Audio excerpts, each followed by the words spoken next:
vous êtes le premier média à parler de ce livre.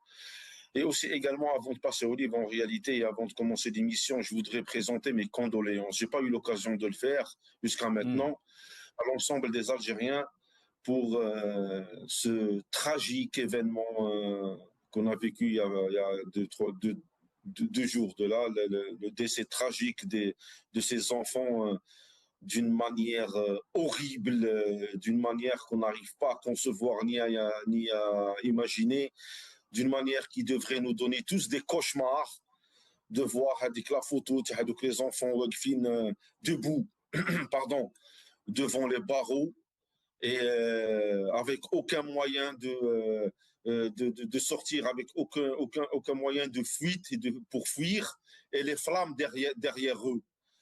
Je pense que cette image devrait traumatiser les Algériens. Avec cette photo des enfants debout devant les barreaux et les flammes derrière eux avec aucun moyen de fuite, et si on arrive à imaginer l'état de panique et la peur dans laquelle ils sont morts et brûlés aussi, voilà. Je présente mes condoléances à l'humanité, pas aux Algériens. Je présente mes condoléances à l'ensemble de l'humanité pour ces horribles images. Voilà. Bon. Bon, je vous remercie également d'avoir parlé de mon livre. Vous êtes, comme je disais tout à l'heure, vous êtes le premier média à en parler. L'idée, elle a traversé ma tête, ça fait longtemps maintenant. L'idée, ça fait pratiquement, l'idée, c'était de raconter. C'est un livre, je pense le mot, peut-être il est un peu trop grand, hein.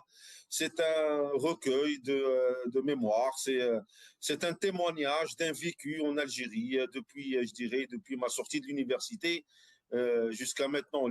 En réalité, l'idée, elle a germé dans ma tête, de concrétiser. C'était 2-3 jours après le décès de la mère de mon fils. Ça fait maintenant un an et demi. C'était 2-3 jours plus tard que j'avais décidé. Vous savez, à un certain moment, on voit la mort comme ça devant les yeux. On pense à la nôtre.